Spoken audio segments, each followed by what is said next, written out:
All right, well, thank you very much. I want to welcome everybody here today. We're welcoming you here today for what is called our New York City Russia Public Policy Series. And this is jointly sponsored by the NYU Jordan Center for the Advanced Study of Russia, where I'm the director of the center, and by the Harriman Institute at Columbia University, where Alex Cooley is the director of the center, who you'll hear from in a moment. And we are generously sponsored and supported in this by the Carnegie Corporation of New York. We are extremely excited to have relaunched our New York City Russia Public Policy Series, which has been going on live for quite some time now, a number of years, but we've relaunched it virtually. And this is the second of what is scheduled to be at least 3 or 4 events this spring/summer in the public policy series. Today, we're going to be talking about Russia's new tools of influence in Africa. We have got a great panel of people here for you who Alex is going to introduce in a second. But just to give you a little sense of what's going to happen, so Alex, I'm going to turn it over to Alex in a moment to introduce the panelists.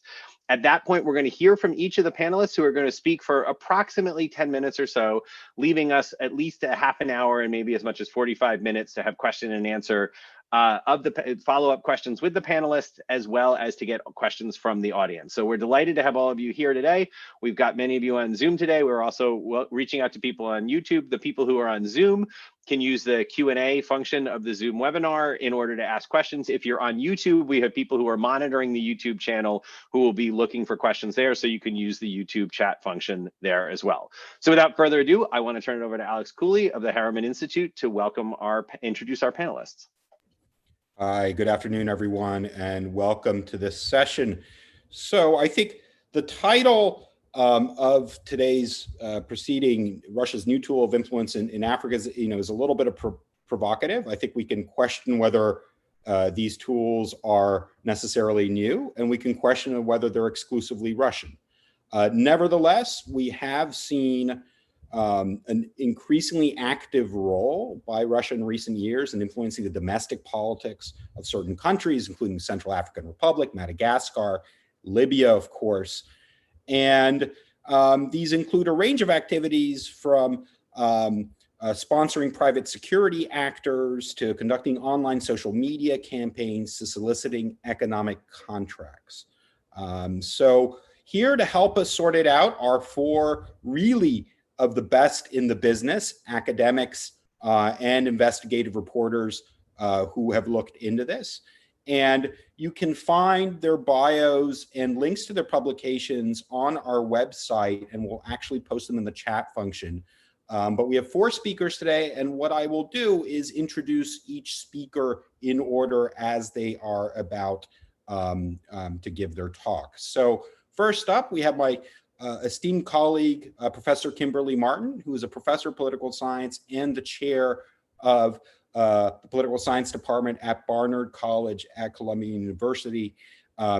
Professor Martin is the author of many books. The latest is Warlords, Strong-Arm Brokers, and Weak States. And over recent years, she has developed an expertise in looking at the use of so-called semi-state security forces, including the Vogner Group, overseas. And so you can find many of her recent writings in outlets like Post-Soviet Affairs, the Washington Quarterly, as well as policy memos for the Ponar's Eurasia section, which I would encourage everyone to have a look at there. Kim, welcome.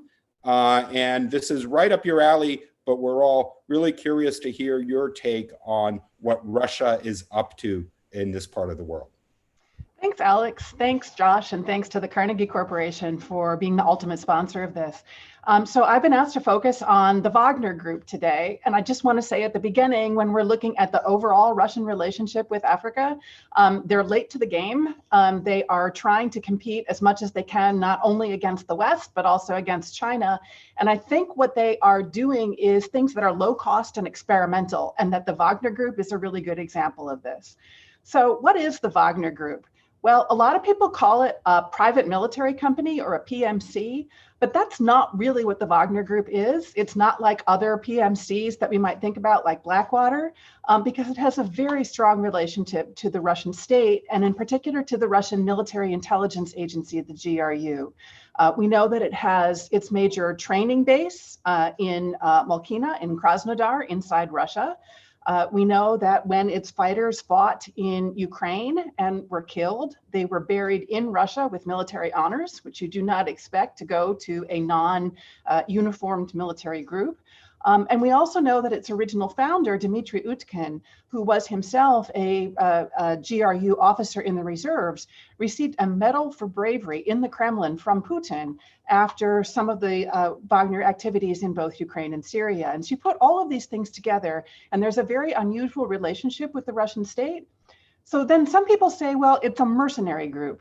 And it's not really mercenary either, because Wagner only seems to go to places where some Russian state agency sponsors the contracts of what they're doing. They consider themselves to be Russian patriots. They believe that they are acting on behalf of the Russian government. And that's not our normal version of a mercenary group, which just goes wherever the money is. So we put these things together, and what we see is that Wagner is actually a semi-state, informal force group, rather than either a PMC or a mercenary. But what's really interesting about Wagner is that it remains illegal and technically unconstitutional inside Russia. And what's even more unusual about this is that Putin has talked about the Wagner Group publicly, even though it's illegal and even though it's unconstitutional, saying let them go ahead and do what it is that they want to do as long as they obey Russian laws. So why is it illegal? Well, the argument I've made in my writings is that illegality is a means for control. It means that only Putin's friends can operate these kinds of companies, because if you try to do it as just a normal private actor, they can throw you into prison for being a mercenary. And if they do something that Putin doesn't like, again, he can throw them into prison for being mercenaries. And so illegality is a means of control rather than something that actually matters for the relationship between the Russian state and what Wagner does. So why does Russia use the Wagner Group? Well, in many ways, they use it for the same reasons that other states use private military companies. They lower the cost because you don't have to pay veterans benefits. It's just a contract, you're one and done, and it's over.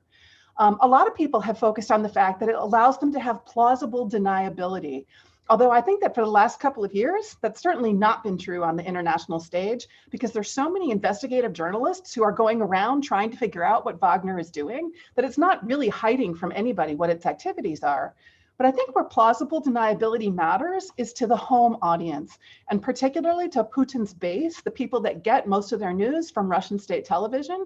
And the plausible deniability comes about because what is really going on is that the Russian state is trying to minimize the casualties that the Russian public cares about in terms of military operations that are happening abroad. So Wagner is substituting in for uniformed Russian troops, and therefore you don't have, our boys who are going off to fight being the ones who are suffering the casualties. And it also hides their bad behavior from the audience at home. So in 2016, we learned that this man named Yevgeny Prigogine was the primary contractor for the Wagner Group. And one thing that I just want to say is that it's clear that the Wagner Group has morphed over time. It's not the same organization that it started out being. And this is one of the ways that it morphed. Prigogine does not seem to have been involved with it from the beginning, but he was revealed as the primary contractor in 2016. So who is he? He's somebody who spent many years in prison as an organized crime figure in Soviet times. Then when Putin was working in the St. Petersburg mayor's office, he got out of prison early. He established a very successful restaurant business in St. Petersburg that Putin patronized. When Putin moved to Moscow and to the Kremlin, Prigogine moved with him. He became the primary caterer at the Kremlin. He then became the primary caterer for the Russian public school system. And then he became Russia's primary military contractor in terms of things like cleaning and in terms of catering provision, of food provision. And what we know is that during the time that he was doing this, he cheated the Russian Defense Ministry. And we know this because the Russian Defense Ministry stopped paying him. They thought that he was stealing their money. And in 2017, he launched a series of lawsuits against the Russian Defense Ministry, and he won most of those lawsuits. And so that is something else important as a real clue to who he is. He's got a really huge roof. He has a bigger roof than the Russian Defense Ministry does because he won those lawsuits against the Defense Ministry, which means that people in the Kremlin really like what Prigogine is doing. So that's the background. What is Prigogine and what is Wagner doing in Africa? Well, Shelby Grossman's going to talk a little bit about the political activities that they've been involved with, but let me focus on the Vogner Group part of Prigogine's involvement in Africa. And there are two in particular that I want to highlight, two cases. One is what he's doing in the Central African Republic, and one is what he's doing in Libya. So what's happened in the Central African Republic? Well, the Central African Republic was under sanctions by the UN Security Council. And a couple of years ago, Russia convinced the UN Security Council to partially lift those sanctions and allowed Russia to both send in weapons and then to send in military trainers for the Central African Republic. And the important thing about those trainers is that they are not under the same control as the peace mission there, the UN peace mission, the MINUSCA mission. Instead, they're operating independently, and they are training special forces in the Central African Republic. And the reason that matters is that means that Russia has an independent hand in those security forces in the Central African Republic that are not being trained to European standards in terms of human rights and in terms of, following civil military relations and democratic procedures that are supposed to be happening. They're this independent force that is loyal to Russia. Then right after that started happening, Russia sent in a former GRU officer named Valery Zakharov as the main military security advisor to the president of the Central African Republic, President Touadéra, who now lives in President Touadéra's palace. So that means that the president of the Central African Republic has a GRU officer around him 24/7 when he's at home. Meanwhile, how does Prigogine and the Vogner Group get involved in all of this? Well, they're involved in the training, and they're also involved in guarding diamond and gold mines, where Prigogine has the contract to take a particular amount off the top, like 10 or 15% off the top, in terms of the profits that are made by those companies. Now, is Prigogine making any money off of this? We don't know for sure. These are artisanal mines, where you just have people digging through the dirt with sieves looking for the diamonds and gold. So probably he's not making a lot of profit directly. But one thing to think about is that there's this thing called the KIMBERLY process, which allows particular diamonds to be certified as coming from conflict-free zones. And one of the zones where Prigogine has a contract is considered conflict-free under the KIMBERLY process, and the others are not. And so I think it's possible that what's going on is that Prigogine may be involved in diamond laundering, where he's taking diamonds that are not KIMBERLY process certified, sending them into the province of Boda, where they are KIMBERLY process certified, and then exporting them. And it may be a way of making money illegally, but we don't know that for sure. But what's really significant here is that Russia participated in the peace process in the Central African Republic, making itself be the really crucial linchpin in between the rebels that control 80% of the country, where all of the diamond and gold happens to be located, and then the people in the center, in the capital of the Central African Republic, where you only have 20% of the country under control. They jump-started the peace process. They got people who were rebels to come in and agree to be part of the government, as apparently in return for having positions in the government and positions in the military without being very well vetted. And so I think what's really going on in CAR is that you have Russia trying out this new model of political control where they are crucial to peace in the country, and where Prigogine is got diamond and gold contracts, and the Vogner Group has military contracts of various kinds that are sort of holding the whole thing together. So what about what's happening in Libya? Well, what's happening in Libya is that Russia has been supporting Khalifa Haftar, this warlord, whose militia controls the eastern and central part of Libyan territory. And you may remember that in the last few weeks, last few months, there was this attempt by Haftar to take the capital of Tripoli away from the UN-recognized government. And now that seems that didn't work. And so they are now in the process of working out some kind of a deal between Russia and Turkey. Turkey is supporting the government in Libya, and Russia is supporting Haftar, where they're trying to divide Libyan territory in between them. And so what Vogner has been doing is fighting on behalf of Haftar. And again, in a sign that the Vogner Group has morphed over time, part of what the Vogner Group was doing was just simple things like vehicle repair on behalf of Haftar's military vehicles. But one of the things they were doing was sharpshooting. And they had a really high impact on the conflict that was happening in Tripoli because of their ability to be sharpshooters, until Turkey came in and started bombing them. And they were not really able to deal with that situation very well. And so that led to Haftar retreating to his original territory. So now what we think is happening is that Russia is establishing maybe a permanent military base on Haftar's territory, which has very significant impacts for NATO in the future, because it's right on the Mediterranean. And if that were to happen, then Russia would have the ability to really interfere with NATO operations, particularly in Southern Europe, and things like the US coming in for resupply if there was some kind of a conflict happening with Russia in the NATO region. So when we put all these things together, what do we see? Well, it's not clear how much success the Vogner Group has actually had. Another place that they went, there have been many countries in Africa where they've gone, but another example was in Mozambique. In Mozambique, they were fighting terrorists in the north in a territory that's called Cabo Delgado. They suffered a terrible ambush where many Wagner troops, about a dozen, were killed. Some of them were beheaded. It was really terrible. And then they withdrew from that area. In Libya, we see their failure to take Tripoli. Maybe it's a success because they are helping Haftar have his territory. Just recently, in the past couple of weeks, Russia has sent in airplane forces, has sent in fighters, has sent in bombers to help Haftar keep his territory. Certainly Wagner helped enable that, but they did not succeed in taking Tripoli. And then in Kar, what we're seeing just again in the last couple of weeks is that the peace deal seems to be breaking down. And so Russia, being this crucial interlocutor between the rebels and the central government in the Kar, may not be working as well as Russia would have liked it to be happening, because now we see an increase in violence and an increase in civilian fatalities and an upsurge in the civil war again that we didn't see before. So what do we do when we put all of this together? I think Wagner is a low-cost experiment. It's one of many low-cost experiments that Russia has been trying in Africa that may get Russia an additional geographic presence.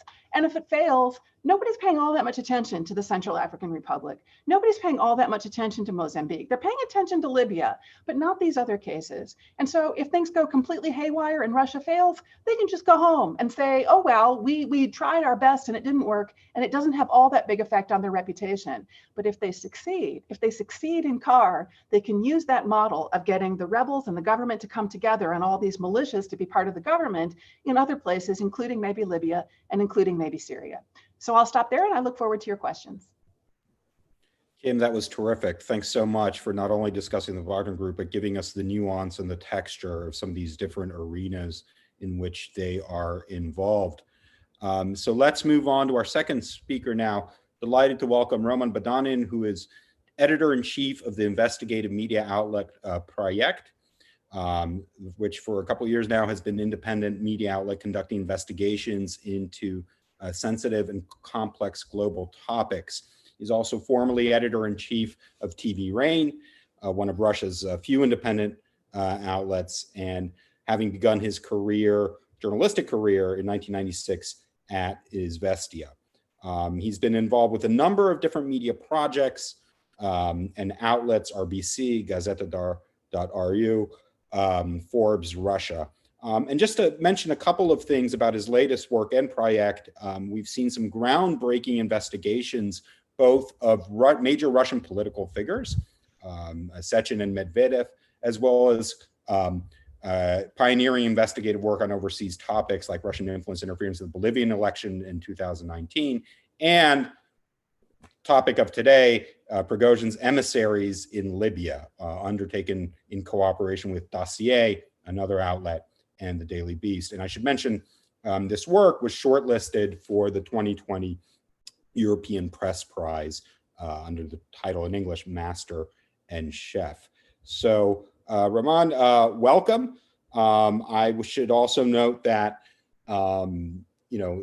working on these types of investigative stories can also be dangerous for the organization and personally. The three Russian journalists were, of course, killed in Kar who were investigating the role of Wagner. And so I think the impact of groups like Proekt on letting us know about some of these activities has been absolutely invaluable. So thanks again for joining us here today. Hi, everybody. And thank you, Alex, for so warm introduction. And thank you for your remark about the brutal murder of our colleagues in Kar 2 years ago. As you said, well, I can start with a very brief overview on what Proekt is and what we are doing in Russia. Just to give you an idea who we are, just imagine it's like a ProPublica in Russia. We are focused on investigative and big data stuff. And we are trying to touch the most tabooed and underreported news in Russia. And approximately a year and a half ago, we started our, as we call it, African series with the actually absolutely random conversation with one of our sources in St. Petersburg. It's the second biggest city in Russia. And that guy who works for St. Petersburg authorities told us, hey guys, we know a group of spin doctors here in St. Petersburg, and we call them Africans, which means that all those spin doctors, they're working for Evgeny Prigogine in different African states. And that was pretty interesting for us. It was the starting point for us to start digging. And well, at least we made a series of 4 articles, including, but in particular, the case of Madagascar and the case of Libya. And we also made a story about the whole Russian strategy in African states. All these stories were based on leaked documents from the so-called think tank of Evgeny Prigogine, which is situated in St. Petersburg. By the way, all these articles are available in English, and you can easily find all of them. Now I'm gonna underline the main findings just in few points. And I have to repeat some of the Kimberly points. Thank you, Kimberly, for pointing them out. So, as you said, the whole Russian activity in Africa is associated with the name of Evgeny Prigogine, who is nicknamed Putin's cook or Putin's chef. That nickname originated from the times when Prigogine was the head of the company which provided the catering service for the Kremlin, and it still provides. Moreover, Prigogine himself serves food for Putin in person.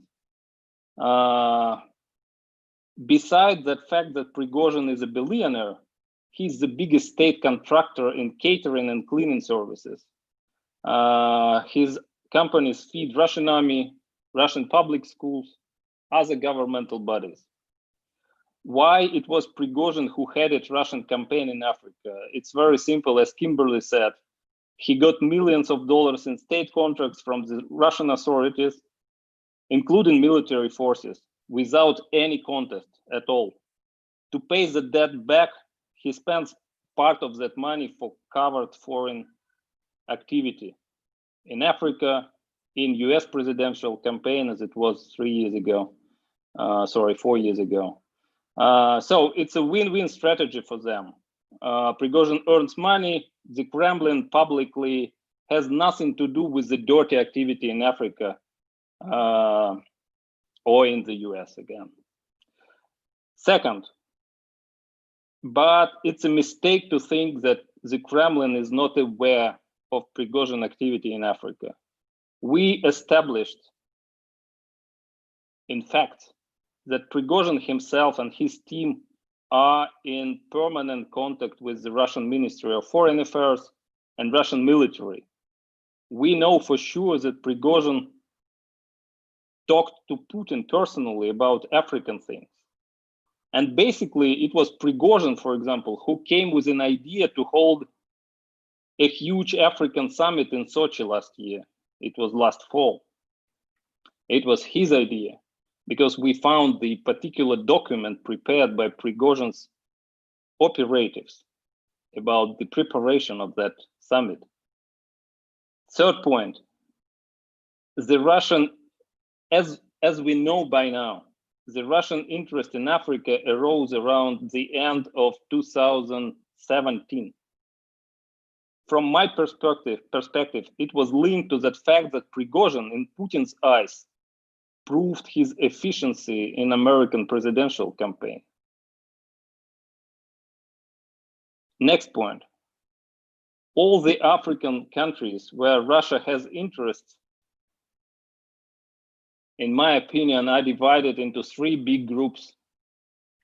First, where Russian/Prigogine has only, I would say, business interests. First of all, it's South Africa.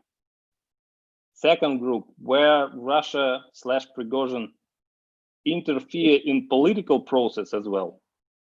It's like Madagascar, Democratic Republic of Congo, and some others. The third and very important group, that's the country where Prigogine is engaged also in some kind of military activity, ranging from direct battle participation in civil conflicts, like in Libya or in Sudan, to military consultancy, like in CAR. Next point. Basing on our investigations, we estimate that Prigogine, in one way or another, had or has presence in up to 20 countries across the continent. Next point.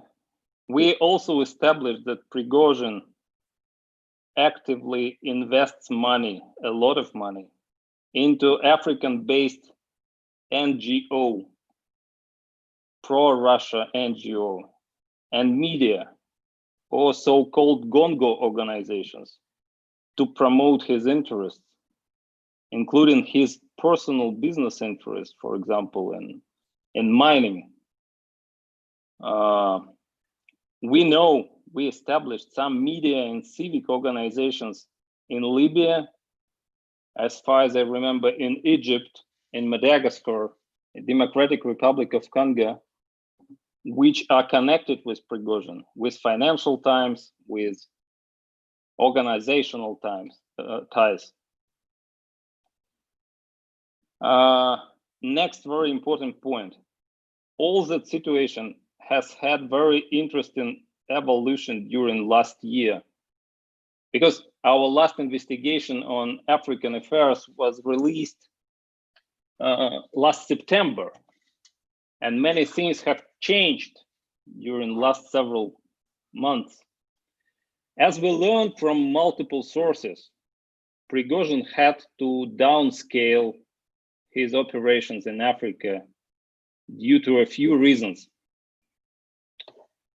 First, as you know, approximately a year ago, 2 of Prigogine operatives in Libya were arrested. It was last May. It was May of 2019. It was quite a big scandal because part of their documentation leaked to media and law enforcement bodies in Libya as well. And we, as Proekt, has also reported on that. From those leaked documents, became clear that Prigogine planned to quarrel different Libyan militant groups. He tried to make them fight each other, which is really strong accusation in terms of current situation in Libya. The immediate reason to arrest those guys was the fact that they established really close ties with Saif Islam Gaddafi, who is Muammar Gaddafi's older son. And he's still under criminal investigation in Libya.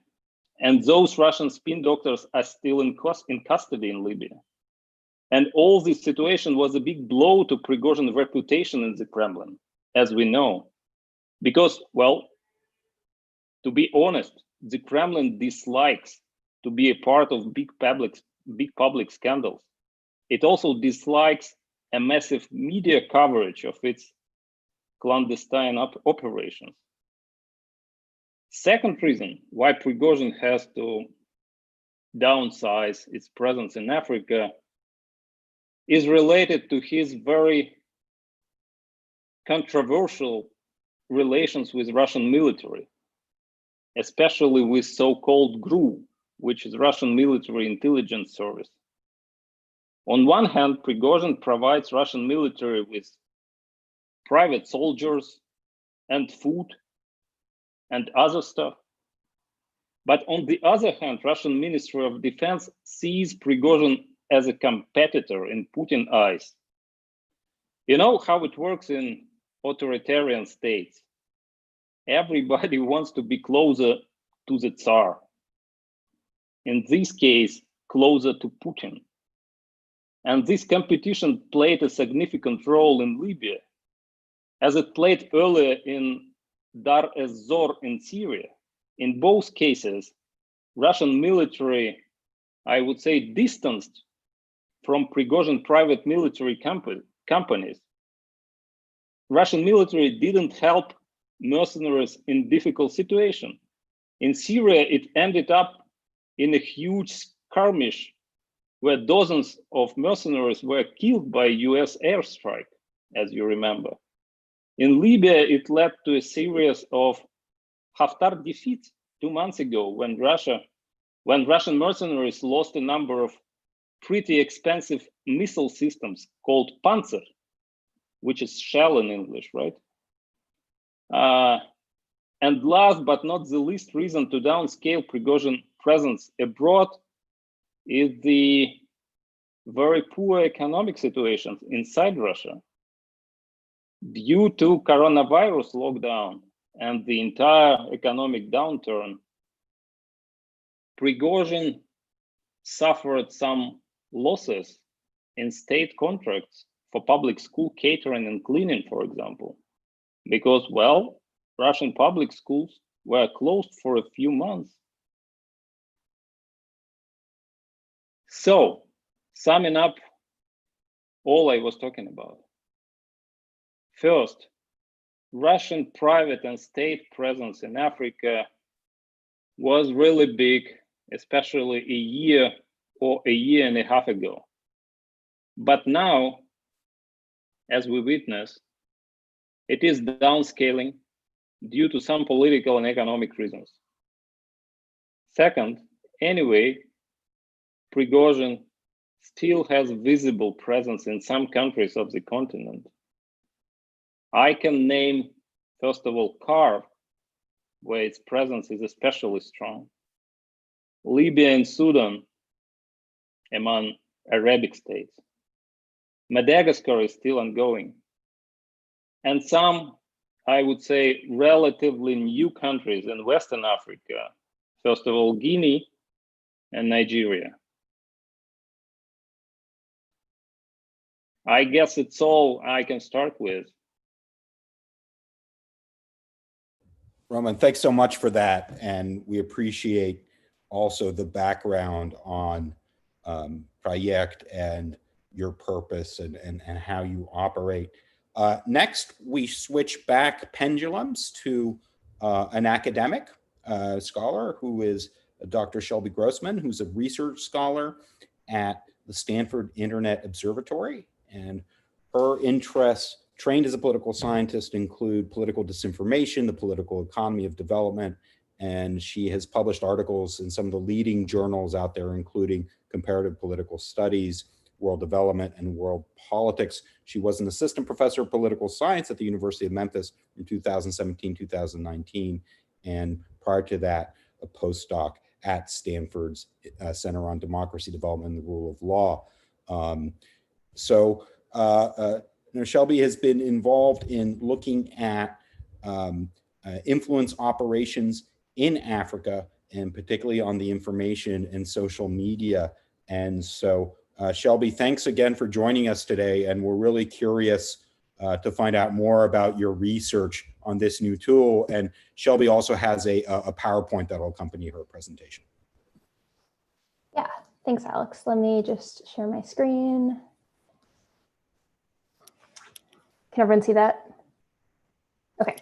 Thanks. Yeah, so I'm going to be talking about a report that my team put out at the end of last year on Russian online disinformation targeting Africa, and then I'll talk a little bit about the response to this report from some individuals in Russia. So this project got started when we received a document from the Dossier Center, and by the way, Proekt has actually done some really great reporting on this document as well. And this was a document that was attributed to a firm linked to Prigogine. So this is like a leaked document. And in the document, these essentially Prigogine employees are boasting about having created 12 Facebook pages targeting Libyans. And they helpfully included a little screenshot from one of the pages. So using some clues in this document, we were able to identify most of these pages, and we read through their thousands of posts, and we wrote up a little like draft blog post summarizing our findings. And we sent the blog post to Facebook, and we were like, hey, Facebook, we just want to give you a heads up that we're about to put this out there. And Facebook was like, hey, we've actually already been investigating dozens of other pages that have the same upstream actor, namely Prigogine. Would you like to look at those as well? And we were like, sure. So we ended up reviewing 73 Facebook pages and a couple of Instagram accounts that targeted Libya, Mozambique, Madagascar, the DRC, Central African Republic, and Sudan. And these pages were pretty popular. They were followed by about 1.7 million accounts, and they were really prolific. So in one random month of last year, they posted almost 9,000 times. Okay, so just to give you a sense of substantively what was going on with these pages. So the pages targeting Libya fell into two categories. One category were pages that were supportive of Haftar. So these pages said things like, Haftar is going to bring peace and security to Libya. And then the second set of pages were what I think of in my head as Muammar Gaddafi nostalgia pages. So these pages said things like, hey, don't you remember how great things were under Gaddafi? And then every once in a while on these Gaddafi pages, there would be a post that showed a picture of Saif Gaddafi, who Roman just mentioned, and it would say something like, wouldn't Saif make such a great president one day?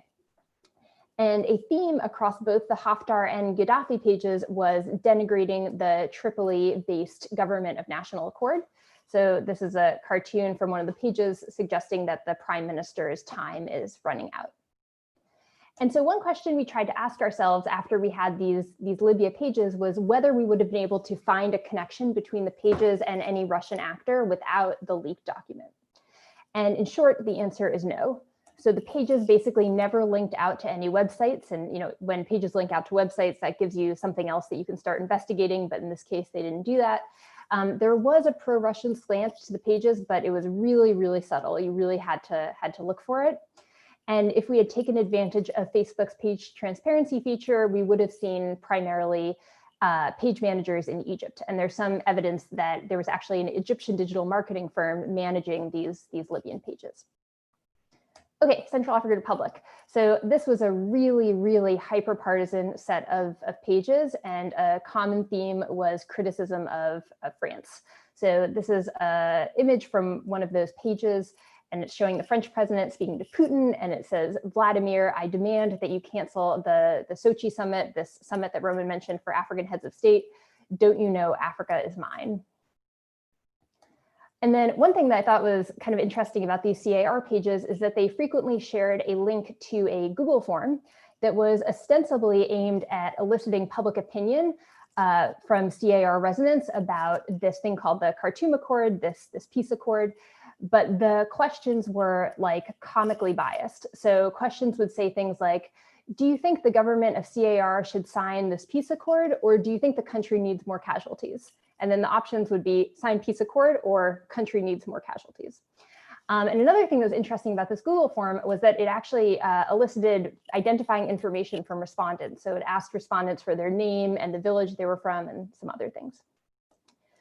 So a plurality of the pages that we looked at were targeting Sudan. I think there were 17 of them. And the thing that was really puzzling about these Sudan pages is that they were just very neutral. And additionally, many of the pages were linked to Sudanese news sites. So one of the pages, Khartoum Star, was linked to khartoumstar.com. So I read so many of the posts on these pages because these pages had existed since the end of 2018. They persisted through the coup against Bashir and all the protests that surrounded that. They persisted through the Transitional Military Council and then through the start of the Sovereign Council of Sudan. And I was like trying to find any sort of biased content, like thinking, oh, maybe there'd be some like anti-protester content around the time of the coup.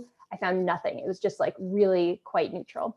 And so it's not totally clear what was going on with these pages. One theory is that this Prigogine group was investing in like the long-term credibility of these news outlets. And then when something happened that they cared about deeply, they would go in with a strong slant, but it's hard to say for sure. This is a screenshot of cartoonstar.com. And then some of the other Sudan pages at first glance looked like the official pages for the various governments that have existed in Sudan over the past few years. So this was facebook.com/transitional military council. And if you looked closely, it was clear that it wasn't the official page, but it kind of looked like it at first glance. But like all the other pages, this one was pretty neutral. So again, it's not totally obvious what's going on. And then last, Mozambique. So the Mozambique pages were really straightforward to analyze. They were all created a month before Mozambique's elections, and they existed exclusively to support the ruling Frelimo party. So these pages would post things like a photo of the incumbent at some well-attended rally, and the text would say, "Isn't the president doing such a great job of fighting this Islamist insurgency in the north?" Okay, so key takeaways. So our main takeaway from analyzing all of these pages is that increasingly these Prigogine actors are franchising out their disinformation activities. And this is really distinct from the Internet Research Agency's activities that targeted the US in 2016, which was largely based out of St. Petersburg. And by having, so I mentioned that there's some evidence an Egyptian digital marketing firm was managing the Libya pages. There's also evidence that there were actual Sudanese reporters who were working for these Sudanese outlets. And by hiring local and regional actors to create content, you're able to create content that's going to feel more authentic to people. It's going to resonate more. It's going to be cheaper, and it's going to make it harder for people like me to detect. So that's our main takeaway. Some other takeaways were that generally the pages existed to support ruling parties, probably to curry favor. We know that Prigogine has mining interests throughout Africa. Interestingly, one of the pages Facebook shared with us and then suspended was Madagascar mining company linked to Prigogine. Third, we found basically no falsehoods in this data set. It was just primarily hyper-partisan cheerleading content. Fourth, I think sometimes we have this notion in our head of like social media users just passively absorbing disinformation, but we actually saw a bunch of instances of citizens responding skeptically to this content, and I'm happy to provide some examples of that later if anyone's interested. And then last, it's contested whether any of this had any sort of impact on anything, but what we did see was local citizens engaging with this content at pretty high levels. Many of the pages had really high levels of engagement. Okay, so the report comes out at the end of October last year. A couple of days later, we see an article in riafan.ru, which is an outlet linked to Prigogine. And the headline is "Political censorship on Facebook has reached a new level. Africa has come under attack." So clearly they're going for the Facebook is censoring African voices angle. And my favorite part of this article was that they included a screenshot of a table from our report. And so this is a table that's trying to show for each of the Libya Facebook pages where the page admins were. And so we were trying to make the point that all the admin, or most of the admins, were in Egypt, but they're kind of discussing this table to say, as you can see, not a single mention of Russia, only Egypt. And so I interpret this as this franchising strategy being really intentional because they know that it gives them this level of plausible deniability. And then additionally, one of the interesting things that happened was a couple of the Sudanese reporters who happened to be living in Russia tweeted at me and some of the Facebook people saying, I'm from Sudan, I'm Cartoon Star. That was that page. I am a Sudanese citizen working for Cartoon Star on Facebook. Recently, I moved to Russia to study. Facebook thinks the page is related to Russia, but that's only because I'm geographically in Russia. And I think, it's an open question to what extent these local actors knew who their big boss was. I thought there was some really neat reporting from CNN a few weeks ago about this Russian troll farm in Ghana that showed that the Ghanaian head of that operation seemed to know what was going on, but maybe the lower level Ghanaian employees did not actually know who they were working for. So, I mean, in this case, it's an open question, but I hope we learn more about what local actors know going forward. So that's it. And if you want updates for future work my team does, you can go to io.stanford.edu. Thanks. Shelby, thanks so much for that fascinating presentation. And Alex, can I make? Can I make one Sure. quick comment just before we move on to Khadija? Yeah. So Shelby, so just one quick comment to say this, but the question, when you brought up this interest in with the neutral pages in Sudan and linking in particular to news content, this is in a previous New York City Russia Public Policy Series event when we looked at people who had studied the Russian trolls in the US 2016 elections. This was one of the things that my lab at NYU actually found in the US context, that we actually saw this sort of same thing, that there were a bunch of accounts that were sharing, in that case in particular, local news headlines. And we speculated the exact same thing, that this was about building up credibility for an event that might be needed down the road. So it's just, I just wanted to point that out, as both because it's a link to a previous one of our seminars, but also just in like a link of the potential strategy across these different theaters, and in how these different campaigns may be drawing on the same people who are carrying out the campaigns, but even if it's different organizations, maybe learning from one another and sharing tactics across this. So I just wanted to point that out. All right, back to Alex. Super interesting. Yeah, Josh, thanks so much for that. Absolutely fascinating. So our final speaker, Khadija Ramali, who's an independent social media analyst who focuses on online spaces, culture, political discourse in the MENA region. And Khadija has worked with NGOs, research centers, companies. She looks into the topic of Arabic language disinformation, social media monitoring in elections, and information operations, as well as foreign interference campaigns. She's got a particular interest in Libya and the Libyan online space, and she has also founded a digital media platform focused on women's rights and digital literacy. Khadija, thanks so much for joining us today. Thank you for having me. Okay, I am going to share screen just to keep track of some points that I have. Yes. Okay. Can you see my screen? Yeah. Okay. So just to follow on the points that Shelby covered in her presentation, I'll talk a little bit about the Russian interference in Libyan media and online space that I did as part of Shelby's team at the Stanford Internet Observatory.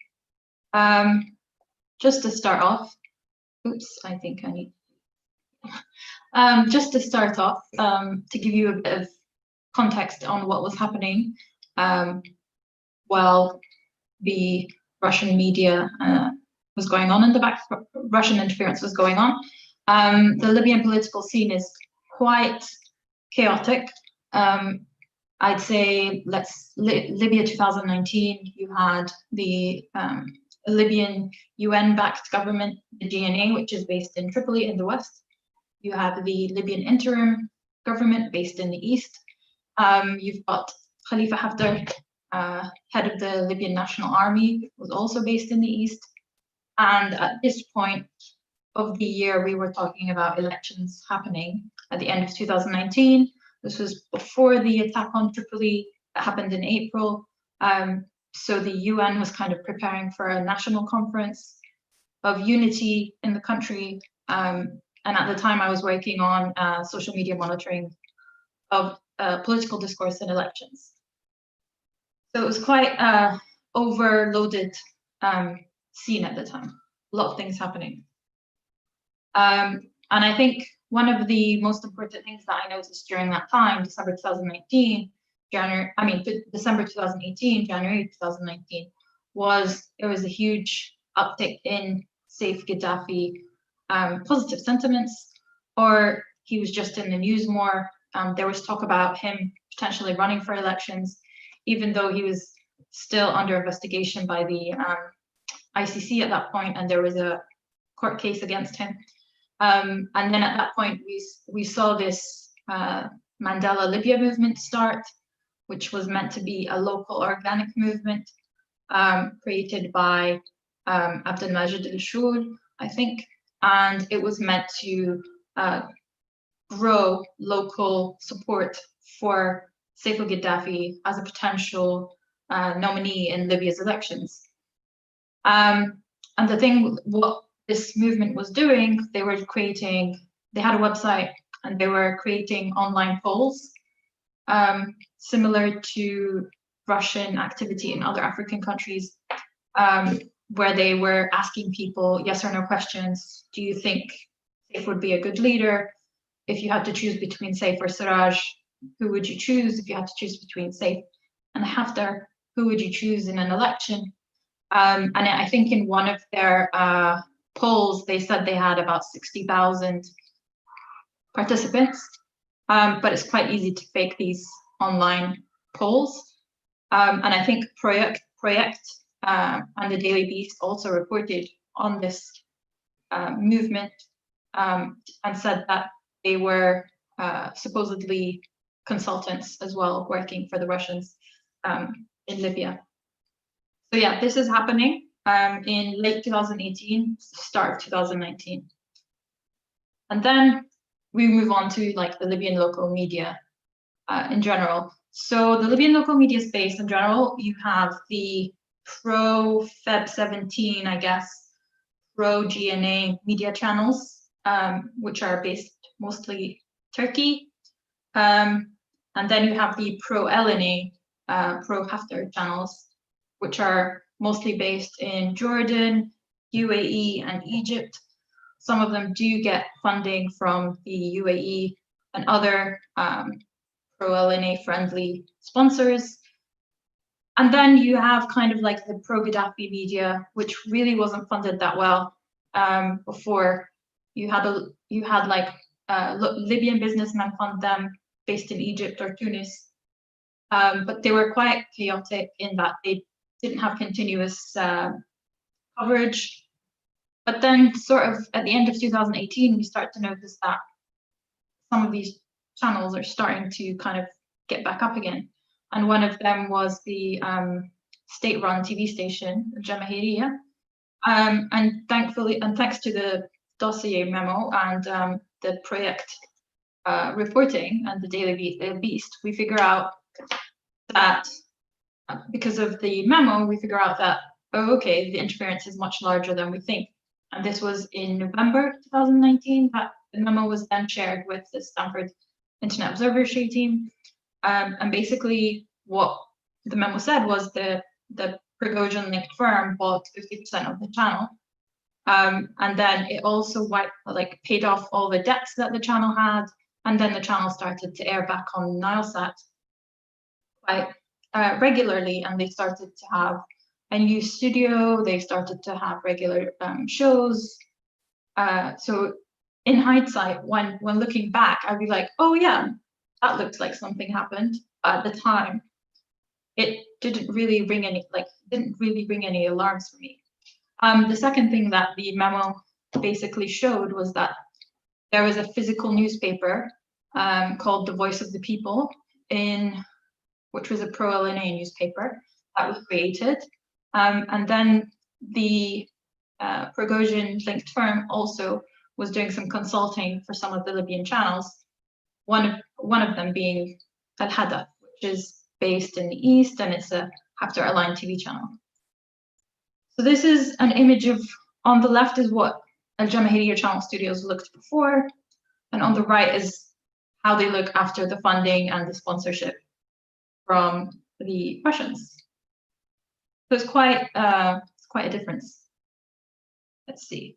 And then some of the work that the Stanford Internet Observatory team did as well is look at the change of tone and language that has been occurring on the channel and primarily their Facebook page over time. And what we noticed is they started off quite neutral, and then as time went on and as the conflict got bigger and bigger, they started to show pro-LNA language, pro-LNA posts, anti-GNA posts, and towards the end, when Turkey and Libya had the maritime deal, they started to show quite strong anti-Turkish sentiments as well. And it became quite noticeable in that, I think when we were looking at this, I found these group posts of original, I would say pure Gaddafi supporters talking about the rebranding of the channel and how the channel has gone through Haftarization, they called it. And some of them had really strong feelings. Some of them even wrote like poetry to talk about how the channel has left its original values and kind of jumped on the Haftar train.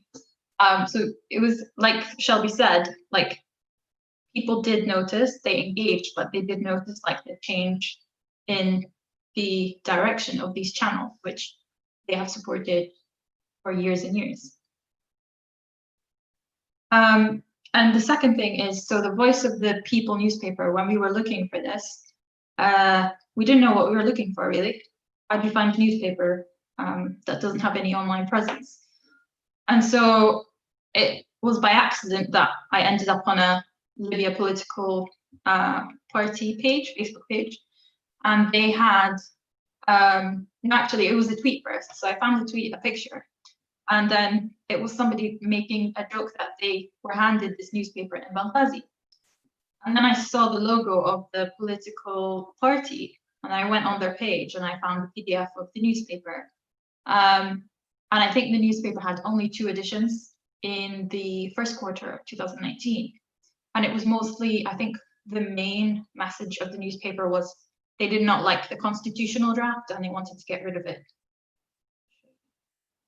So as you can see here on the top left, that is the logo of the political party. That's quite close to the Haftar side. And then basically they would do like cartoons and articles, just continuously criticizing the constitutional draft and wanting to get rid of it and telling people to vote against it.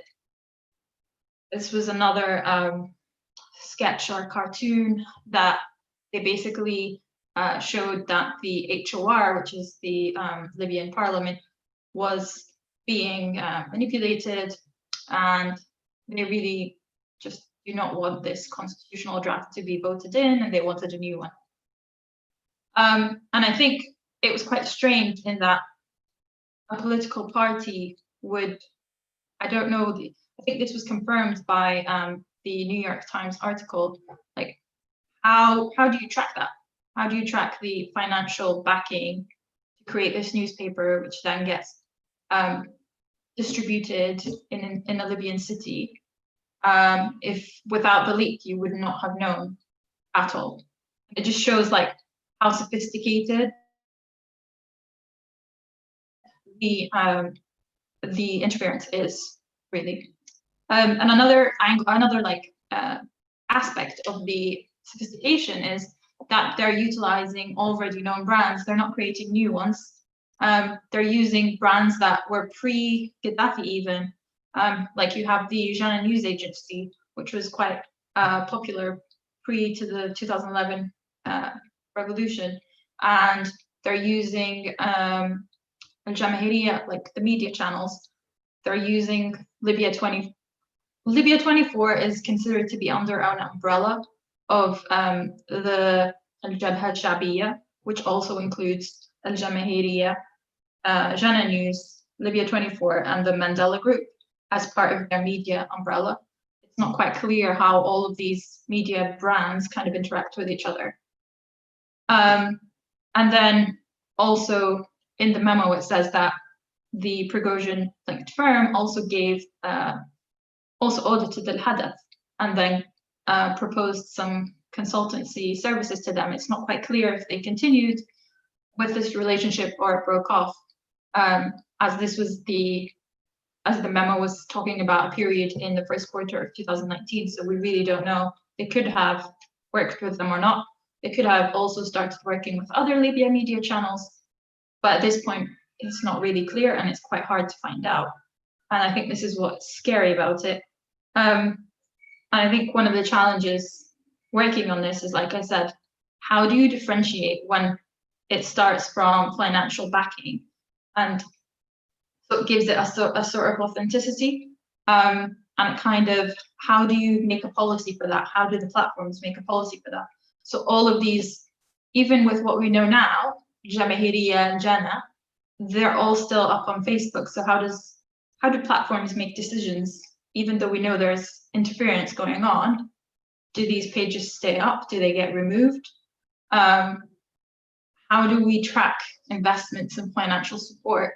Because that really changes the dynamic. Like, it kind of gives these channels a really big edge.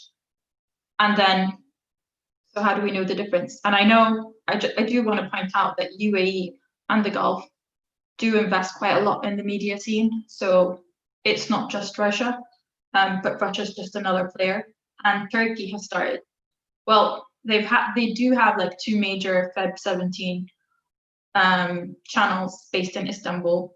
So how do we get policies that take all of this into consideration? Because what all of these parties are doing, we already have a really polarized political scene, and they're just polarizing different groups of citizens in Libya, and where you have nobody willing to talk to each other, everybody hating on each other. This is what we have now. And how does it continue? Like, how do we continue to track this if we don't have Proekt, if we don't have the Daily Beast, if we don't have these independent media investigations?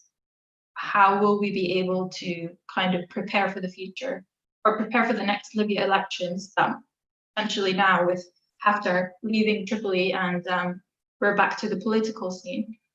How do we know that Russia's not going to do this again with the next elections? Yeah, I think that's it for me. Khadija, thanks so much.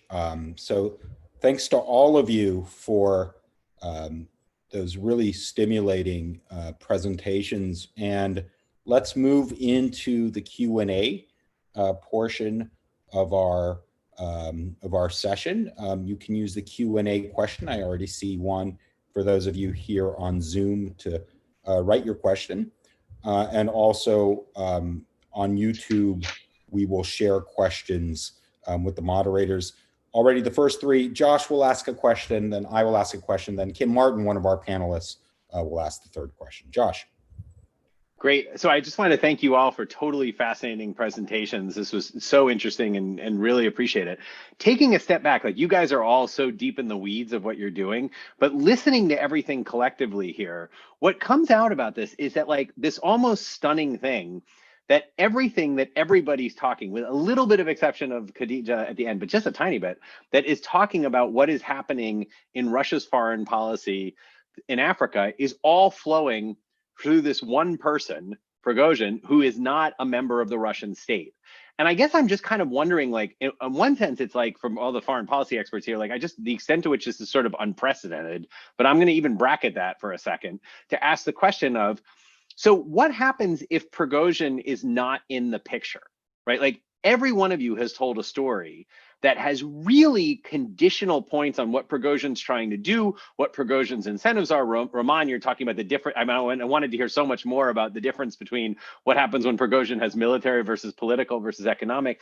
But this is at the end of the day, it's a non-state actor. Now, you have all given us good explanations for why that's the case and everything like that.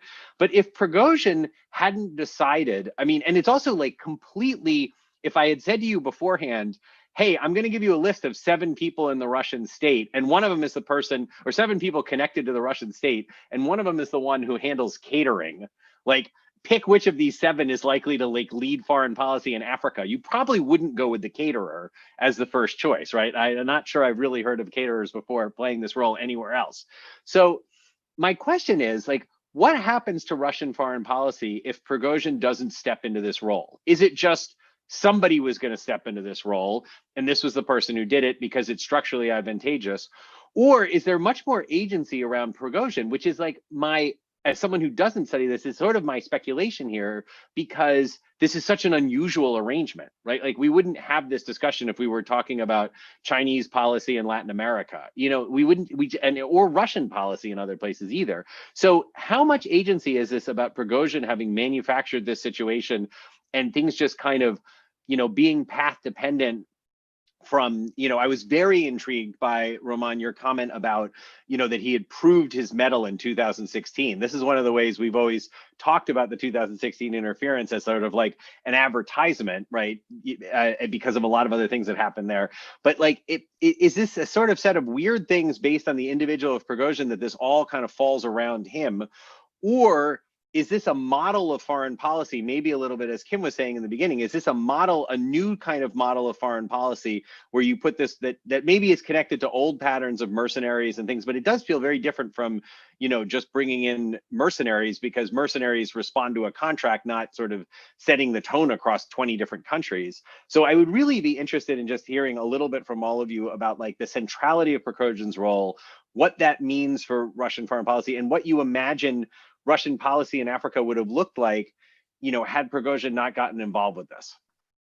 Yeah. Why don't we start with Roman on this? Okay, yeah, I can jump in with very brief comment. So you are completely right. It sounds like a strange situation. Prigogine, who has no official role in Russian state, decides about huge contracts and about huge military operations. So, as far as it seems to me, first, it always, from my point of view, it always works in a such way in closed societies like Russia is. Sometimes absolutely shady persons plays very significant role in state affairs, like it was Rasputin 100 years ago. And Prigogine is not the only one who plays such a role in current Russia, but many others, they are mostly active in domestic affairs.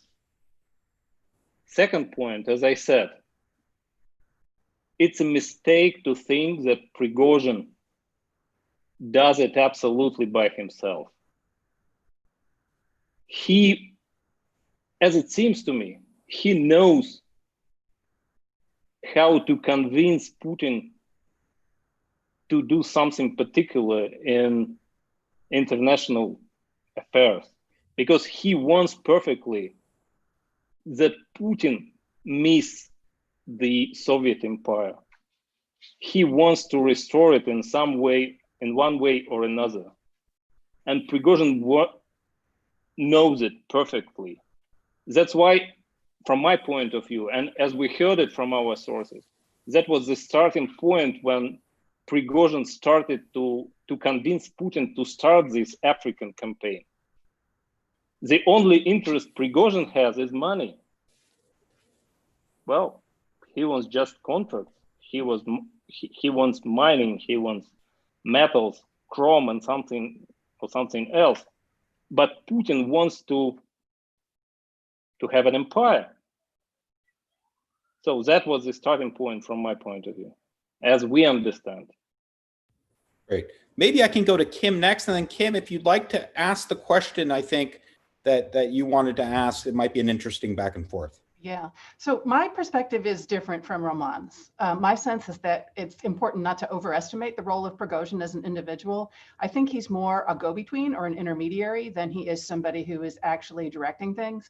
And I think it's important that we keep in mind his organized crime connection, because I would guess that his real role is as a representative of an organized criminal group that is behind most of what's happening. I think it's the GRU operating with a criminal group that is responsible for the policy choices. I don't think it's Prigogine as an individual.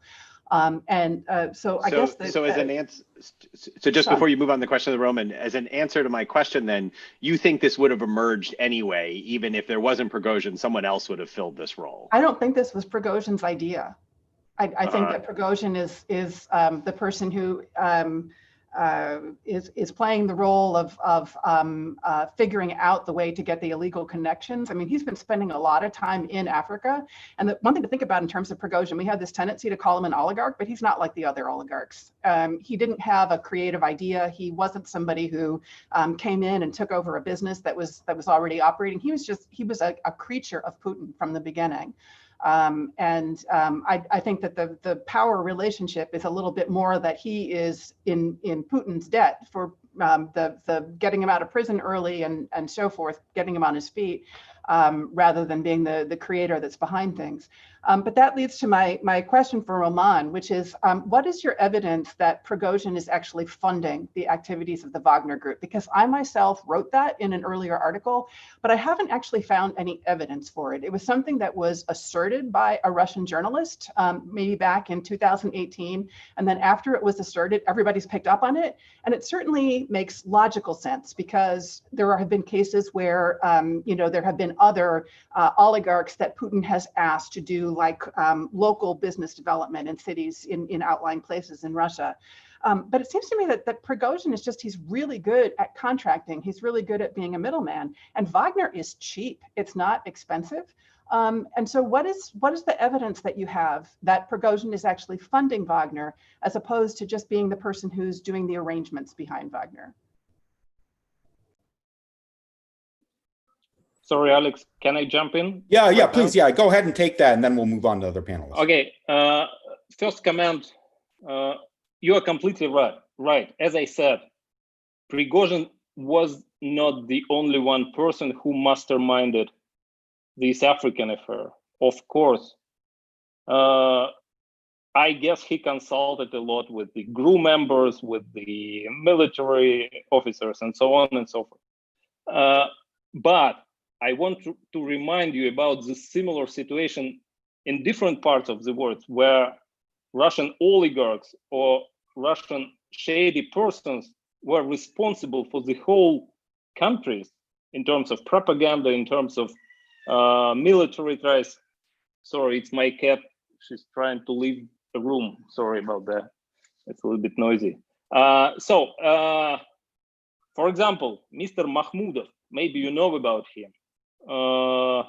He's a Russian oligarch, billionaire who is originated from Uzbekistan, and he has Turkish origins.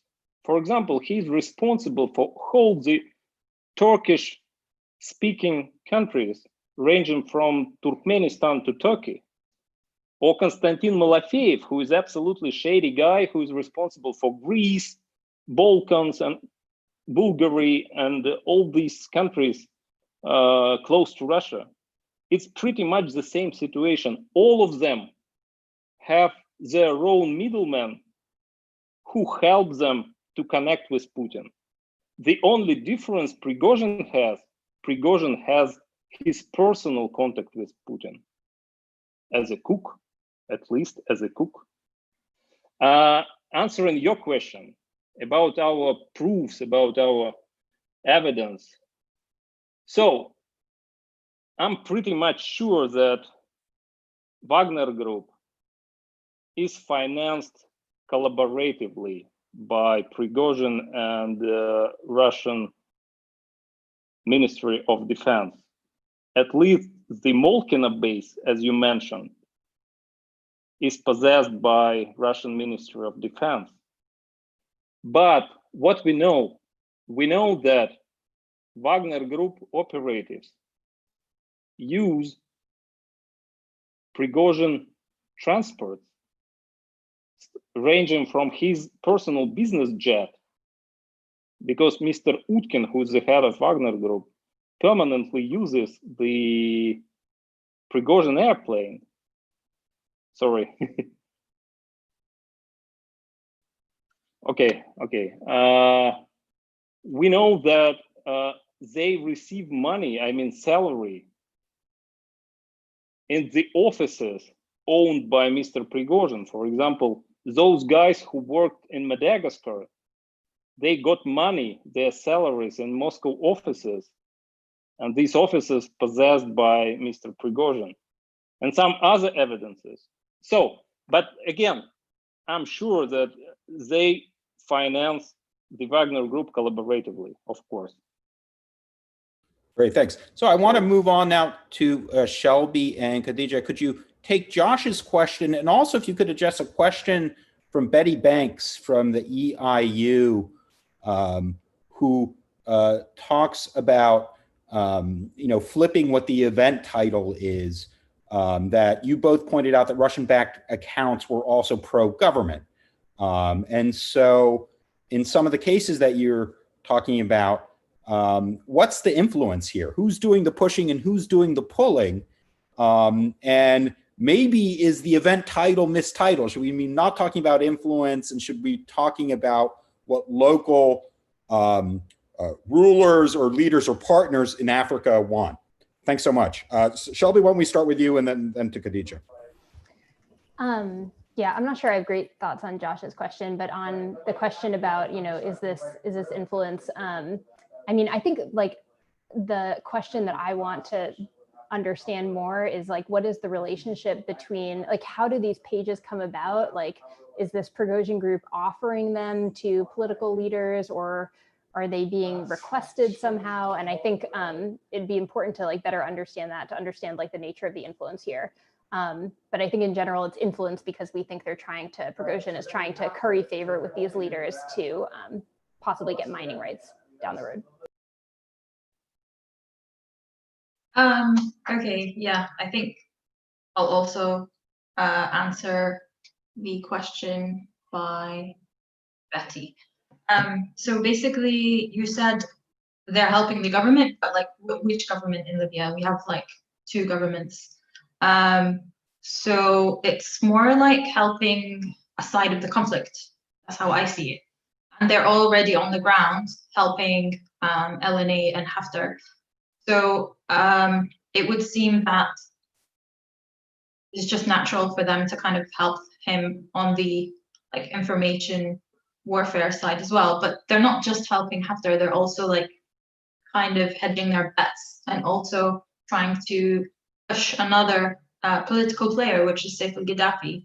And I think they've kind of revived his brand and helped boost it in the last 2 years, in that now he seemed to be back on the scene as well, with a lot of political support. We saw when after Haftar's speech, where he asked people to authorize him as the leader in April, we saw plenty of protests in several pro-Gaddafi cities where they were like, oh, okay, you want us to authorize somebody to lead Libya.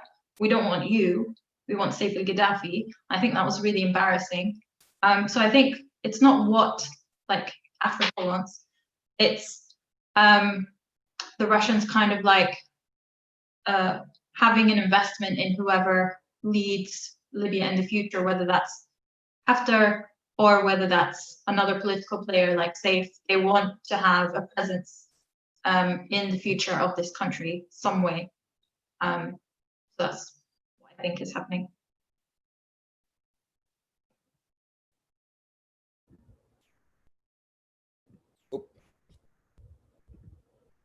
Sorry, getting my Zoom buttons mixed up here. That's terrific. I now would like to take a question from one of the more distinguished members of our audience. Elizabeth Valconier says, I studied Russian involvement entry into Africa way back in the 1960s when there was a strong ideological component, anti-colonial liberation. What, if anything, has replaced that appeal? So if it's a really interesting thing to think about. If anti-colonialism, decolonization was the powerful motivator back in the 60s, what's the motivator now? Is it all these kind of local agendas and pure greed? Is there anything beyond that on the geopolitical level? Kim, I saw you nodding. Would you like to take a shot at that? Sure. So Elizabeth, that's a great question. It's good to hear from you. There was an effort at one point for Putin to say to African leaders, I'm a conservative Christian like you are, and so we share values, or, conservative Orthodox Christianity also applies to conservative Islam, and so come along behind me. We saw that as sort of like almost, again, an experiment that doesn't seem to have been followed up. It didn't become a big campaign. But I think what Shelby was saying about portraying France as being the colonial power in Africa is certainly still a part of what's been going on. And it extended beyond what Prigogine was doing on the ground in Africa to the floor of the UN Security Council, where you had the Russian representative at the UNSC accusing at the Security Council a French intelligence agent of doing all kinds of terrible things in the Central African Republic and of burning down a cathedral in Madagascar in front of the French representative of the UN Security Council, who was just sort of standing there open-mouthed when this was happening. And so, I think it is still anti-colonialism. And of course, when we look at the truth of what's been happening with European involvement in Africa, it isn't just France anymore, it's the European Union. We're talking about a multilateral arrangement that's behind the business arrangements that's on the Western side of things. And France has been doing so much with its business relationships in Africa in recent years, trying to raise up local Africans and put them in management positions and so forth, whereas it's Russia who's taken over the colonial role by picking out particular leaders to give all of their support to in a very personalistic style that is, common to what Putin's doing elsewhere, and now he's trying to apply it in Africa too. So it's kind of ironic.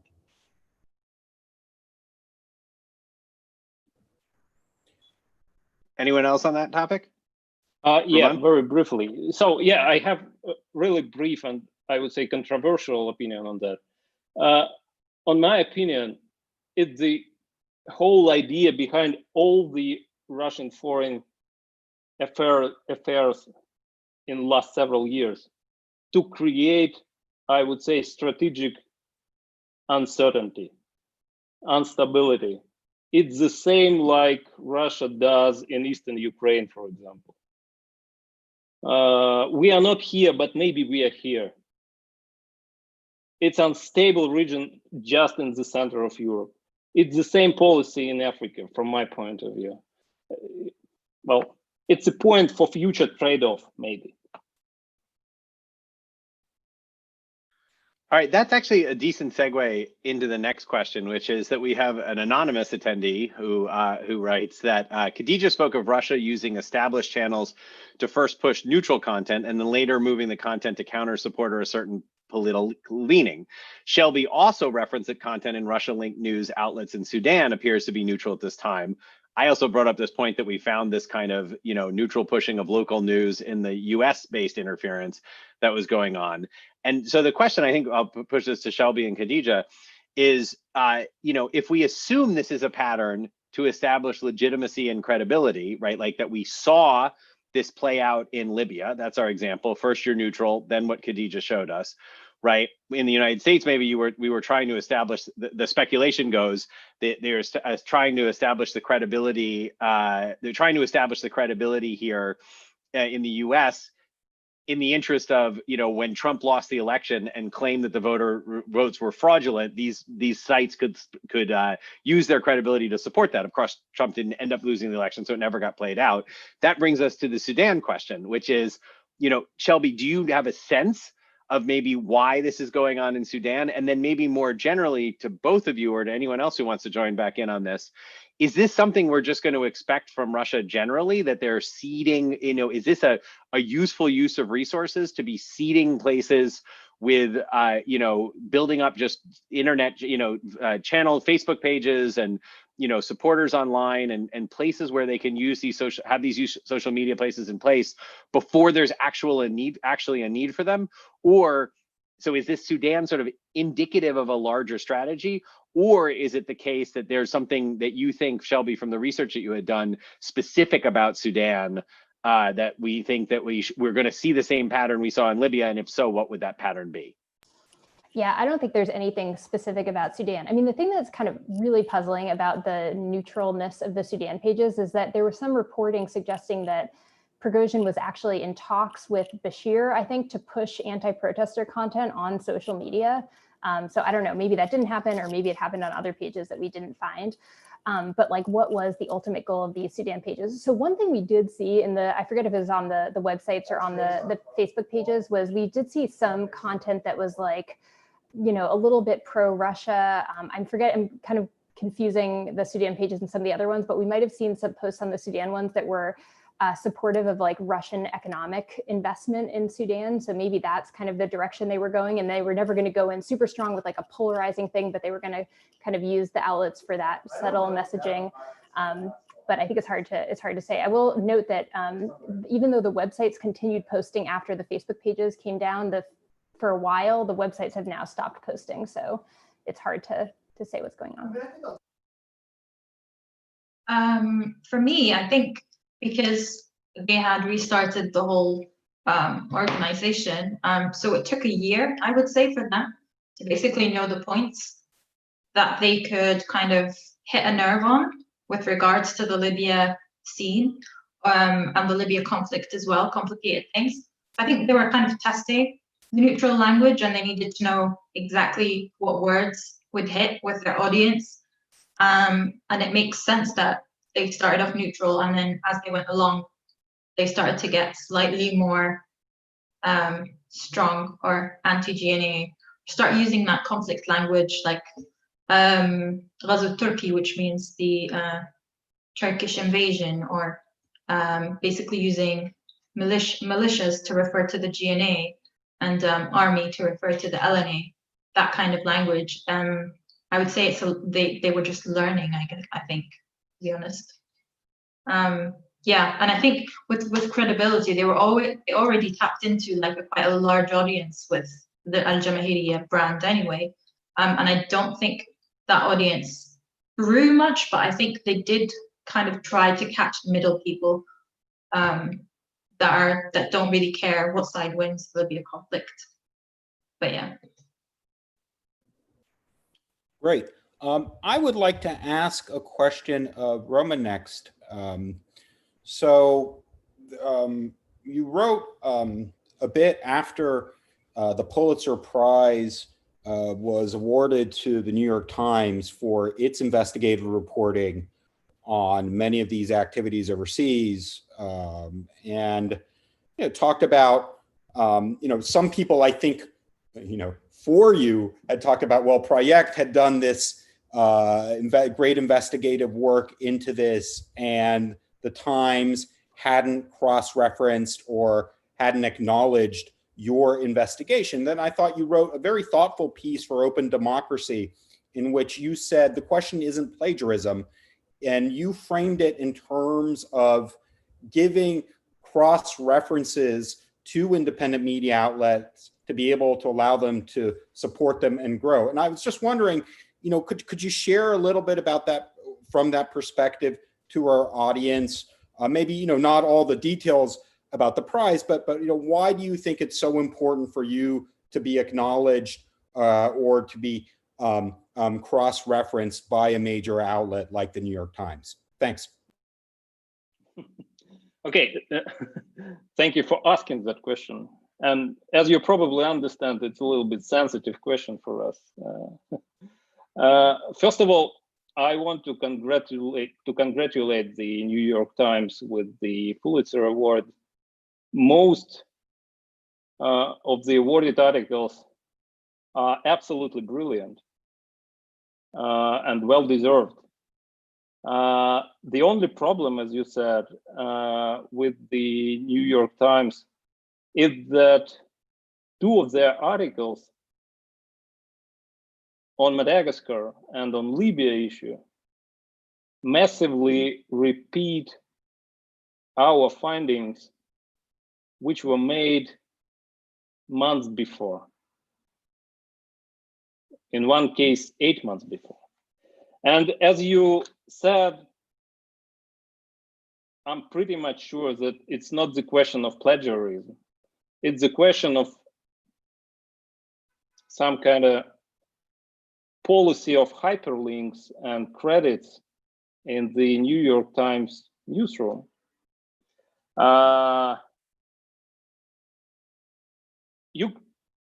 You are right.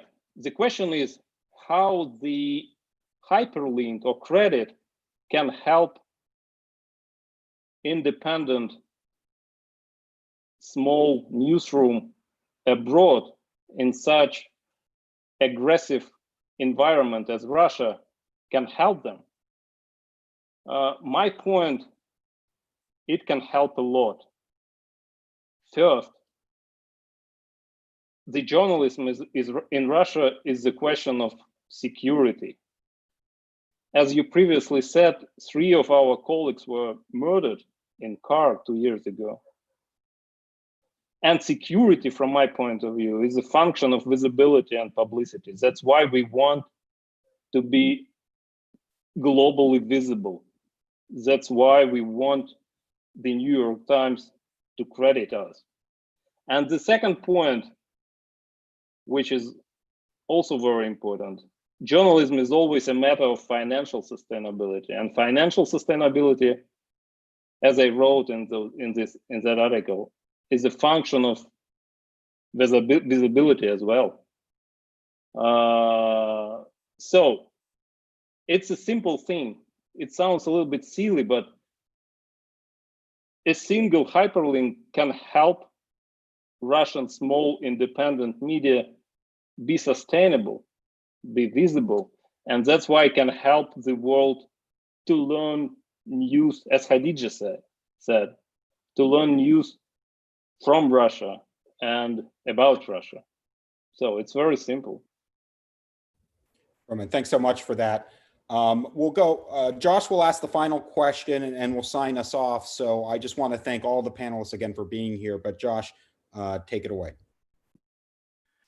Great. So we got one more question in the Q&A, which essentially asked the question of why now, right? A number of you mentioned that this popped up in the last couple of years and things got more intense, 2017, 2018. So I want to give you 2 minutes each because we need to wrap up soon, but no more than 2 minutes. Sort of, if you could take just a shot at the sort of why now question, but also engage with Roman's point about how, or a number of you have meant about how COVID has affected what's going on and whether it's going to be different in the coming years, right? Like, so why did Russia get so interested in Africa in the last few years? And do we expect to see a change in this, or is this the sort of new normal is this the new normal for Russia's involvement in Africa going forward, or has COVID changed this dramatically, or other features? All right, so we can go, why don't we go in the reverse order of which we introduced you, you spoke originally. So Khadija, you want to take the first shot at this? Yeah. I think it's got to do with the region overall and what's going on around us. I think there's a huge restructuring in Africa and in North Africa. China's involved, Turkey's involved. Europe wants to keep what it already has. And I think Russia's late to the game, as somebody said earlier. And I think they are trying to see where they can kind of come in and plant their flag. And I think that's why we're seeing it now, especially with the Libya conflict, with Russia already supporting one side of the conflict on the ground. Thank you. Shelby? I think Kimberly and Roman are better placed to answer the first question, but I'll just posit that, perhaps it is because of sanctions following the annexation of Crimea that various people in Russia are seeking economic opportunities elsewhere. And then in terms of, what might change, I mean, I think our finding about how they're franchising out these disinformation operations, I think we're definitely going to see that in the future, not just in Africa, but elsewhere. I mean, we already saw it with the CNN reporting of this Russian troll farm in Ghana. And there was like a little detail in that story about how they actually had a job posting on LinkedIn for someone in South Carolina. And no one really knows what that was about, but I think we're definitely going to see more of this franchising going forward. Okay, Roman, thanks, Shelby. I can answer with the from the journalistic point of view. It's never late to dig into underreported news, and Russian campaign in Africa is still underreported, and it's important, especially because of forthcoming U.S. presidential campaign again. We still don't know how Prigogine will behave and Russia will behave during this campaign. So. Thanks, Roman. Kimberly? Sure. So I think Shelby's absolutely right that the timing is based on the sanctions. And also Putin just woke up one day and realized that China was very strongly in Africa and that Russia ranked like number 10 in terms of countries that had invested there, and sort of said, oops, it's time for us to do something. But in terms of the financial benefits, what Putin is essentially getting is the leftovers that nobody else wants. A lot of the people that Russia are dealing with in Africa are people who are themselves under sanctions, and so nobody else is touching them with a 10-foot pole, and so he's getting what's left. But also something to keep in mind is that it's not clear with all these deals that Prigogine is making that he's getting any money out of them. I think it was Shelby who mentioned the chromite mine in Madagascar. As soon as Prigogine got that contract, it went on strike and shut down because the local workers couldn't stand the Russian managers. And so it's just not clear that Russia is getting anything at all out of this.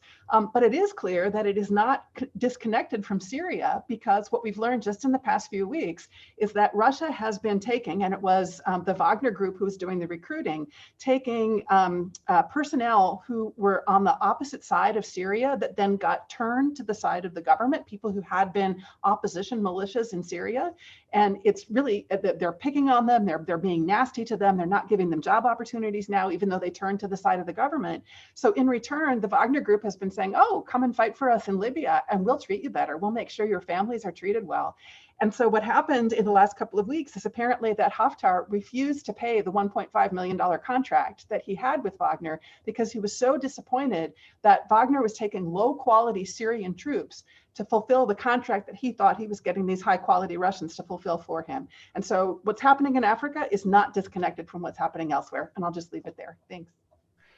Great. Well, on behalf of Alex and myself and the Harriman Institute and the Jordan Center, we want to thank all four of our panelists. This was just a fascinating discussion, and we are, there's a lot of downsides of not being able to meet in person, but being able to put these groups of people together who we normally couldn't get in one place has just been so illuminating. And with that in mind, I also want to give a shout out. I want to thank everybody in our audience. We kept, to people on YouTube, here at Zoom, for sticking with us for an hour, over an hour and a half today. We really appreciate it, having you here. We want to give a shout out to our next New York City Russia Public Policy Series, which will be taking place on July 8th.